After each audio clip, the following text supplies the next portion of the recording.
Welcome to the deep dive. Today we are, we're doing things a little differently, diving into a single source, a short story, but it's more than just a quick read, you know. Oh, yeah. We're going to unpack the layers, see what gems we can unearth. This story. It takes us to a struggling car dealership. In Stockton, California, imagine rows of shiny cars baking under that scorching sun. But behind the facade, things are far from sunny. Sure. Enter our main character, Alannah Hensley, ambitious manager, tasked with turning things around. I see. What's really intriguing is how the story uses this familiar setting, the struggling business, the high-pressure manager, to explore something much deeper, Right. the pitfalls of leadership, when it's driven purely by results. Yeah, Alannah's all about efficiency, hitting those sales targets, and she's not afraid to step on a few toes to get there. But here's where the story takes a turn. It'll make you think twice. About judging a book by its cover. She makes a huge mistake, misjudging someone based solely on their appearance. And that someone turns out to be, wait for it, Clint Eastwood. Yeah. That Clint Eastwood. You know, the story cleverly uses Eastwood's persona, that iconic tough guy, but with a hidden depth. To embody a different kind of leadership, Right. he becomes a mirror, reflecting Alannah's shortcomings and challenging her entire approach. Okay, so picture this. Alannah's in her office, poring over spreadsheets, determined to whip this dealership into shape. She's already implemented some tough changes, like this no browsing policy. Oh, tell me more about that. Customers can't just wander around and enjoy the AC. They better be ready to buy. Oh, wow. That policy is our first clue into Alannah's leadership style, right? It's all about control, pushing for immediate results. Yeah. And maybe, just maybe, a little fear-based. Yeah. Think about it. Does that kind of pressure create a welcoming environment? Or does it send customers running to a competitor, where they feel more valued? Okay, and then she spots him. An older gentleman in faded jeans and a well-worn denim jacket, just casually strolling through the lot. Alannah immediately sees him as a drifter, a time waster, not a serious customer. I see. This seemingly insignificant encounter, it shines a light on a very real problem, that exists not only in business, but in life. Oh, yeah. Unconscious bias. We make snap judgments about people based on their appearance, their clothes, even their age. Wow. And those judgments can have a huge impact on how we treat them. Okay, so, Alannah, always direct and to the point, marches right over, heels clicking on the pavement. "Excuse me," she calls out. "We don't allow browsing here, unless you're planning to make a purchase." She's all business, no time for small talk. You can almost hear the impatience in her voice, right? It's like she's reading from a script. Time is money, let's get down to business. But what about building rapport, creating a connection? Those things seem to be missing from her playbook. The man, unfazed by her tone, simply replies, "Just looking." Then Alannah, without missing a beat, fires back. "Well, we're not a museum. If you're not buying, I'll have to ask you to leave." Ouch. That line says it all, doesn't it? In Alannah's world, there's only one measure of success, the sale. Right. The transactional view. That overlooks the human element. The fact that building trust and genuine connection is often what leads to long-term loyalty. The man just looks at her for a moment, and you can almost feel him sizing her up. And then, without another word, he turns and walks away. Alannah probably thinks she's won. Back to the spreadsheets and sales quotas. Little does she know. This is where the story takes a delicious turn. That seemingly inconsequential encounter, the one Alannah dismisses as a minor annoyance, is about to become a major wake-up call. Oh. The classic setup, the confident manager, the underestimated stranger. And a twist that's about to turn everything upside down. Oh, wow. So the next day, Alannah arrives at the dealership, ready to tackle whatever challenges come her way. She's feeling pretty good about herself. But there's this nagging sense of unease she can't quite shake. It's like a storm brewing on the horizon. I love how the author uses that feeling of unease to foreshadow what's coming. It's like a little whisper in Alannah's ear, hinting that things are about to get interesting. Right. And as the morning unfolds, Alannah's back in her element, motivating the sales team, adjusting displays, making sure everything runs like a well-oiled machine. Yeah. But the atmosphere feels different, charged with a kind of nervous energy. Think about it. The employees have probably heard Right. about the encounter with the mysterious older gentleman, their whispers, speculation, maybe even a few bets going around about who he might be. And the real drama begins. Alannah sees a commotion near the entrance, and wouldn't you know it, There he is again, the man from yesterday, only this time he's not alone. This is where the story flips the script, challenging our assumptions about appearances and status. That unassuming older gentleman, the one Alannah dismissed so easily, is about to reveal his true identity.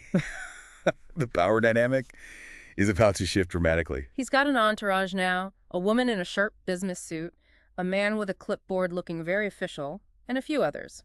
They radiate an aura of quiet power, and the entire dealership seems to hold its breath. You know those visual cues, the tailored suit, the clipboard, the confident posture, they speak volumes, don't they? They signal authority, power. And Alannah, used to being in control, senses that the ground is shifting beneath her feet. So Alannah, trying to maintain her composure, walks over and says, "Excuse me, can I help you with something?" But even she can hear the tremor in her voice. She's trying to assert her authority, but you can sense the doubt creeping in. She's starting to realize that she might have misjudged the situation. The stakes are suddenly a lot higher than she imagined. The woman in the suit turns to Alannah with a polite but icy smile. "We're here for a review of the property," she says. "I'm sure Mr. Eastwood can explain the rest." Now, the name doesn't immediately register with Alannah, but everyone else in the room seems to gasp. That name hangs in the air, doesn't it? It's like a bomb about to go off for the employees. It's instant recognition, the legend, the icon. But for Alannah, it's a delayed reaction. That's about to hit her with the force of a runaway train. All eyes turn to the older man, who's watching Alannah with a knowing look. "I believe we met yesterday," he says calmly. "I'm Clint Eastwood. And this lot, well, it belongs to me now." Talk about a mic drop moment. The man Alannah dismissed as a drifter is none other than Clint Eastwood, the Hollywood legend. Wow. It's a brilliant twist. That exposes the absurdity of judging people based on superficial cues. Alannah's jaw drops. You're the new owner," she stammers, her carefully constructed world crumbling around her. It's a humbling moment, isn't it? Alannah's whole approach to leadership, her tough-as-nails persona, suddenly seems incredibly fragile in the face of genuine authority and wisdom. The weight of her mistake crashes down on her. Not only has she misjudged this man, but she's also insulted the new owner of the dealership. Talk about a career-limiting move. It's a classic case of pride before the fall. And the worst part, she did it to herself. Right. It's not like Clint Eastwood was trying to trick her or hide his identity. She simply didn't see him because her focus was so narrow, so fixated on appearances and immediate results. You can practically feel the tension in the room. Everyone's watching. To see what Clint Eastwood will do. Will he blow up, fire Alannah on the spot, make a sarcastic quip about her people skills? This is where the story takes another interesting turn. Clint Eastwood doesn't react the way you might expect. He's not interested in humiliation or revenge. Yeah. He's more interested in teaching a valuable lesson. Instead of getting angry, Clint just asked Alannah a simple question. Would it have made a difference? Meaning, if you'd known who I was, would you have treated me differently? That question gets to the heart of the matter, doesn't it? It forces Alannah, and all of us, to confront our own biases.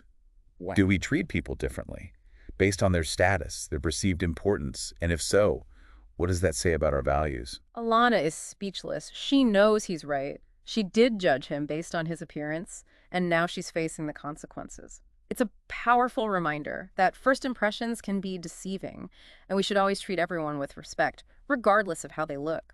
It's also a reminder that true leadership isn't about power trips or putting people down. It's about seeing the potential in others, even when they don't see it in themselves. Here in the room. It's so thick you could cut it with a knife. The employees are glued to the scene, wondering what'll happen next. And then Clint, in his calm, measured voice, starts talking about what he saw when he walked the lot the day before. This is where the story shifts. From a simple tale of mistaken identity to a deeper exploration of leadership. Right. Clint Eastwood becomes a mentor figure, offering Alannah and us, the listeners, a masterclass in what it truly means to lead. He talks about how he walked the lot, observed how things were run, and he says, "What I saw told me more about this place than any quarterly report ever could." He's not just looking at the numbers. He's looking at the culture, the way people interact, the overall vibe of the place. It's a brilliant insight into how successful leaders operate. They don't just focus on the bottom line. They understand that a positive, respectful culture is essential for long-term success. And what did he see? Fear. Employees walking on eggshells, afraid to make a mistake, customers feeling the pressure, the lack of genuine interaction. He turns to Alannah and says, when leadership is about intimidation, it trickles down. Customers feel it, employees feel it, and no business survives on fear. That line is a game changer, isn't it? It's a direct critique of Alannah's leadership style, her command and control approach. That's created an environment of anxiety and distrust. It's a wake-up call, not just for Alannah, but for anyone in a position of authority. Alannah's shoulders slump. She knows he's right. Her tough-as-nails approach has backfired, creating a culture that's actually hurting the dealership. She tries to explain, to defend herself. But deep down, she knows Clint's nailed it. This is where we start to see a glimmer of hope for Alannah. She's realizing that she needs to change, that her way of doing things isn't working. It's the first step towards growth, towards becoming a better leader. One of Clint's executives steps forward, and it feels like the temperature in the room drops a few degrees. He reminds everyone that Mr. Eastwood values integrity above all else, and then he says, "We're here to fix what's broken, and that starts with ensuring the right leadership is in place." Is Alannah about to get fired? The tension is palpable. Alannah's future, the fate of the dealership, it all hangs in the balance. This is the moment of truth. Will she rise to the occasion, or will she crumble under the pressure? Desperate, Alannah blurts out, "I can do better.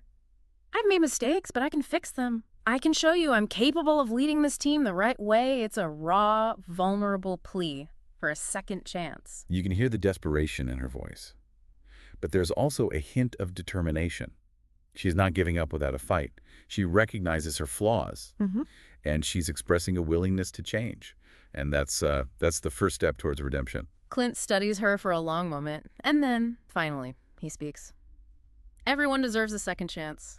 But make no mistake, this is your only one. Yeah. Prove to me you understand what respect means, and maybe you'll stay in that chair a little longer." It's a classic Clint Eastwood line.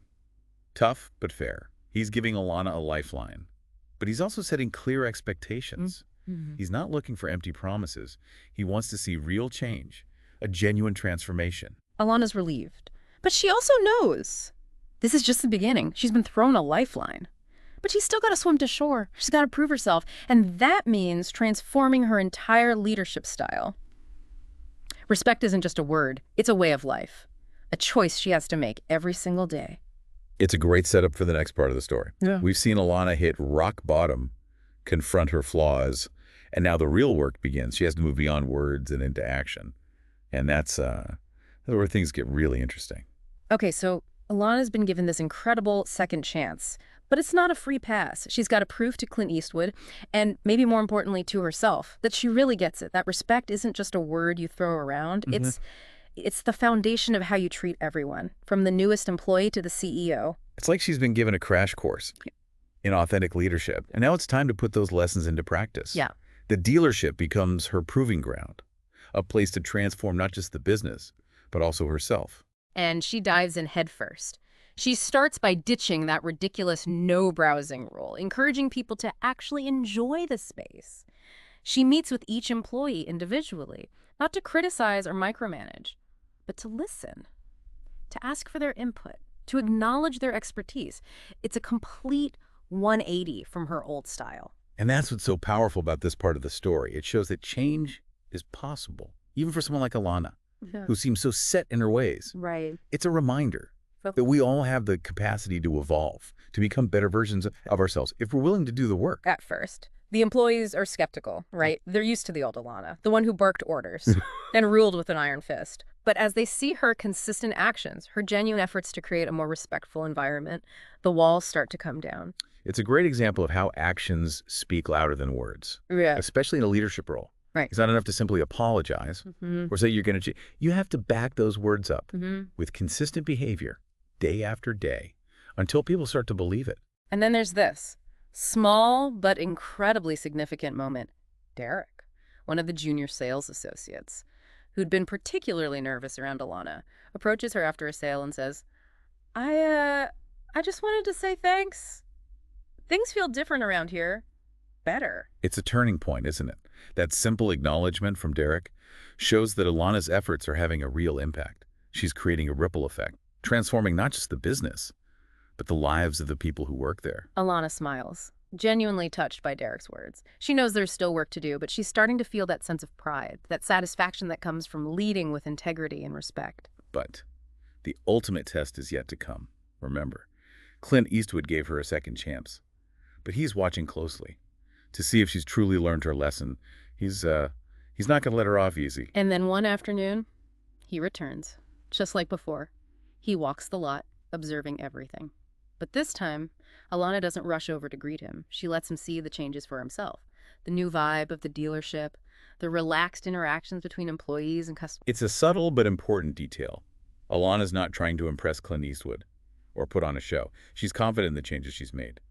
And she trusts that they'll speak for themselves. Finally, Clint walks into the showroom. There's a buzz in the air. But it's not the tense, fearful atmosphere he encountered before. It's more like anticipation, excitement even. Yeah, the atmosphere has shifted from fear to respect, from apprehension to a sense of pride. This is a direct result of Alannah's leadership and the culture she's cultivated. Alannah approaches Clint calmly and greets him. "Mr. Eastwood, it's good to see you again." Clint shakes her hand and replies, "Likewise. I've been hearing some good things, but I like to see for myself." He's not one for empty praise. Yeah. Wants to see the evidence firsthand. Alannah nods and says, I think you'll notice some changes since your last visit." Instead of launching into a long explanation, she simply invites Clint to walk with her. It's a smart move. She's showing, not telling. She's letting Clint experience the changes for himself, to feel the shift in energy, to observe the genuine interactions between employees and customers. As they walk, Clint asks pointed questions, testing Alannah's understanding. Of the principles he's laid out, he wants to know if she simply implemented some superficial changes, Right.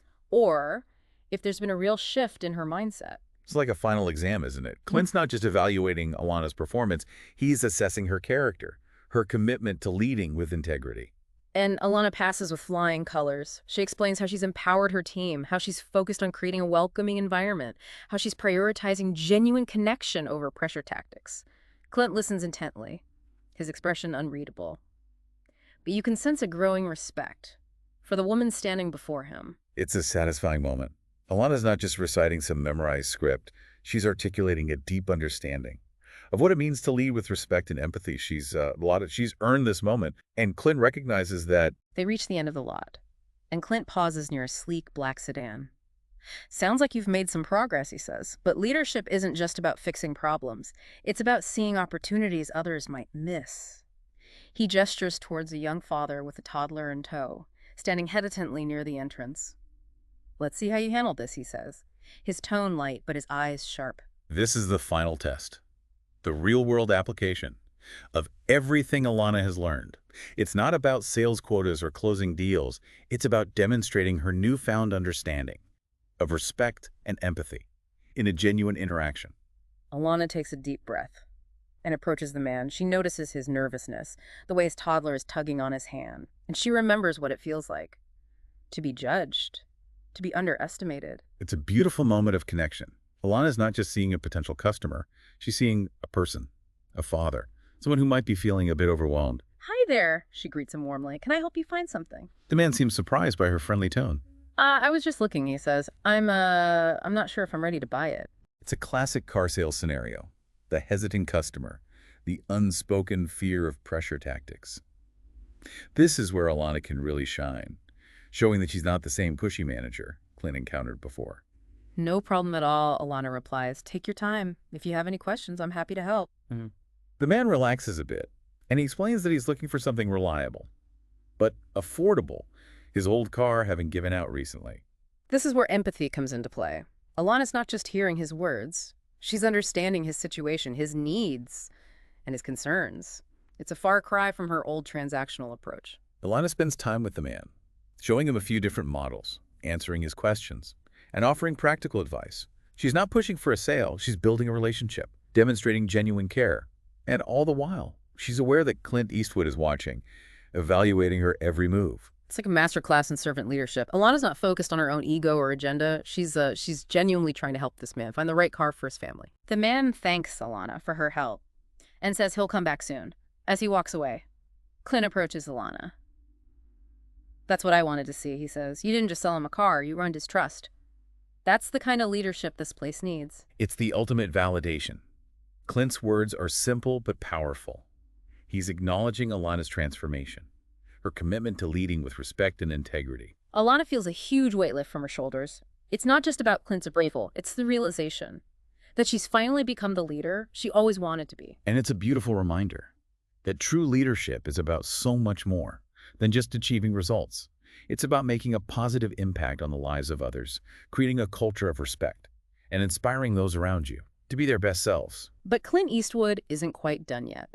As the sun begins to set, he leans against one of the cars and looks at Alannah. "You've come a long way," he says. "But this isn't just about you. A leader's legacy is the impact they leave behind. This dealership will thrive if you keep showing people they matter. That includes your team, your customers, everyone you interact with." It's a powerful message about the ripple effect of leadership, the choices we make, the way we treat others. It all matters. It creates a chain reaction that can have a profound impact on the world around us. Alannah nods, her eyes shining with gratitude and determination. "I understand," she says. "I won't take the second chance for granted." Clint gives her a rare, approving smile. "Good," he says, "because I believe people can change if they're willing to do the work." He glances towards the entrance, where the young father and his toddler exited moments ago. It's not about being perfect, it's about being real. That line encapsulates the essence of Clint Eastwood's character and the message of the story as a whole.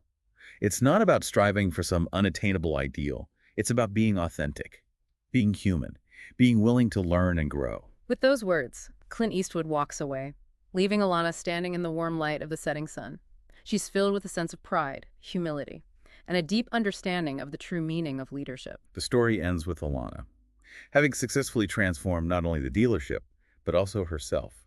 It's a testament to the power of second chances, the importance of humility, and the transformative potential of authentic leadership. What can we take away from all of this? Well, for starters, let's remember that we all have moments where we misjudge someone, where we let our biases cloud our judgment. But this story reminds us that it's never too late to change, to learn, to become better versions of ourselves.